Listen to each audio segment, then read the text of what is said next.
Minor child का, जो छोटा बच्चा होता है 18 वर्ष से कम का बच्चा होता है, माइनर चाइल्ड है, उसका अपने पेरेंट्स की, अपने माता पिता की संपत्ति पर क्या अधिकार होता है, दादा दादी की संपत्ति पर क्या अधिकार होता है। काफी सारे आपके प्रश्न, और ये जो प्रश्न का जवाब है आपको इस वीडियो में मिल जाएगा, क्या अधिकार होता है।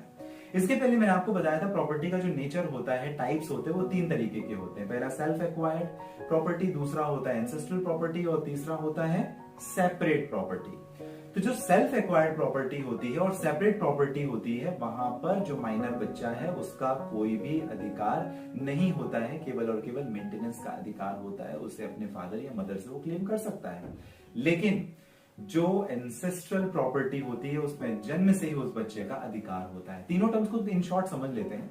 सेल्फ एक्वायर्ड प्रॉपर्टी, स्व अर्जित संपत्ति, इसका मतलब यह है कि ऐसी संपत्ति जिसे मैंने अपने जीवन काल में खुद से, अपनी मेहनत से, अपने परिश्रम से अर्जित किया है, वो सेल्फ एक्वायर्ड प्रॉपर्टी होती है। और दूसरा, ये प्रॉपर्टी जो मेरे 4 ग्रैंडफादर से मुझे मिली है, मतलब मैं चौथी जनरेशन हूं, मेरे पिताजी के दादाजी से आती हुई जो बंटवारे के द्वारा आती जा रही संपत्ति थी, उसे आप कंक्लूड करेंगे एंसेस्ट्रल प्रॉपर्टी में। मेरे दादा की संपत्ति एंसेस्ट्रल प्रॉपर्टी नहीं होगी, मेरे दादा के पिता की जो संपत्ति चली आ रही है वो एंसेस्ट्रल प्रॉपर्टी मानी जाएगी। इंग्लिश में इसकी डेफिनेशन इस तरीके से डिफाइन की गई है कि any property has been acquired by someone's father's grandfather and so on, and which is supposed to be passed on to the next coming generation if the same bloodline is known as the ancestral or joint ownership property।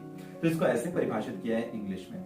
आसान शब्दों में कहें तो जो ancestral property होती है, अगर वो चौथी जनरेशन आप हैं, आपके फादर के ग्रैंडफादर से मिली हुई जो प्रॉपर्टी है, उस पर जन्म से ही आपका अधिकार होता है, आप हकदार हो जाते हैं उस पर टाइटल क्लेम करने के लिए। लेकिन जो सेल्फ एक्वायर्ड है, जो आपके माँ पिता ने खुद स्वार्जित संपत्ति है, वो उनके ऊपर डिपेंड करना चाहता है कि वो कितना पोर्शन आपको देना चाहते हैं, और कुछ भी नहीं देना चाहे तो वो बिल्कुल भी आपको नहीं दे सकते, आप उसको बाध्य नहीं कर सकते तब तक जब तक कि वो जीवित है। और मरने के बाद, उनके ना रहने के बाद, अगर उन्होंने कोई वसीयत बनाई है तो उसका जो एग्जीक्यूशन होगा, जो प्रोविजन होगा, वो उस इच्छा पत्र के हिसाब से होगा। मान लीजिए कि मेरे 3 बच्चे हैं, मेरी खुद की प्रॉपर्टी है, तो अगर मेरी खुद की प्रॉपर्टी है, मैं चाहता हूं कि मेरे मरने के बाद, मेरे ना रहने के बाद, जो प्रॉपर्टी मेरे तीनों बच्चों में विभाजित हो जाए, बंटवारा उसका हो जाए, बराबर बराबर मिल जाए। इसके लिए क्या करना पड़ेगा?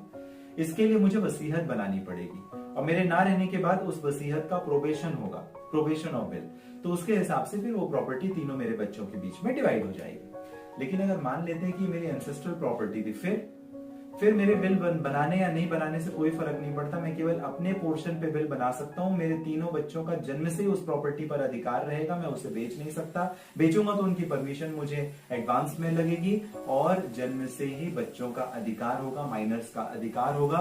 पेरेंट्स की भी प्रॉपर्टी पे है, लेकिन जो प्रॉपर्टी आई है वो एंसेस्ट्रल प्रॉपर्टी होनी चाहिए। सेल्फ एक्वायर्ड प्रॉपर्टी और सेपरेट प्रॉपर्टी पर किसी भी तरीके से माइनर बच्चों का अधिकार नहीं होता है। केवल और केवल वो अधिकारी होते हैं भरण पोषण के, मेंटेनेंस के। यानी मेंटेनेंस क्या?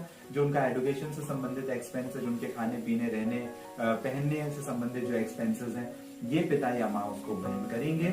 अदरवाइज ऐसा कोई भी प्रावधान नहीं है कि आप सेल्फ एक्वायर्ड प्रॉपर्टी को क्लेम कर सको, तब तक कि जब तक मैं जीवित हूं, मेरे जीवित रहते रहते मेरे को जो करना मैं कर सकता हूं। मेरे ना रहने के बाद मुझे वसीयत बनानी पड़ेगी, और अगर वसीयत नहीं बनी तो ये प्रॉपर्टी फिर बराबर से डिवाइड हो जाएगी। मेरे 3 बच्चे, तीनों को मिलेगी। अगर मेरी वाइफ है और 3 बच्चे हैं तो 1 पोर्शन वाइफ को और 3 पोर्शन बच्चों को मिलेगा, यानी 4 पोर्शन वो डिवाइड हो जाएगी। तो इस तरीके से उसका विभाजन किया जाता है। आपको जानकारी कैसी लगी मुझे जरूर कमेंट बॉक्स में मेंशन कीजिएगा। आपने शुरुआत अशोक पांडे के साथ में की थी। अगर आपको ऑनलाइन लीगल एडवाइस चैनल के माध्यम से दी जाने वाली जानकारियां पसंद आती हैं, सब्सक्राइब जरूर कीजिएगा। मैं हमेशा आपसे रिक्वेस्ट करता हूं, किसी परेशानी के लिए बात करना चाहें, इस वीडियो के डिस्क्रिप्शन में डिटेल लिंक है, जहां से डायरेक्ट अपॉइंटमेंट बुक करके भी कर सकते हैं। आप मिलेंगे अगले टॉपिक में, कुछ और महत्वपूर्ण कानून के बारे में देने का प्रयास रहेगा मेरा, जानकारी आप तक पहुंचाने का प्रयास रहेगा। इसके लिए सब्सक्राइब करके बने रहें आप ऑनलाइन लीगल एडवाइस के साथ।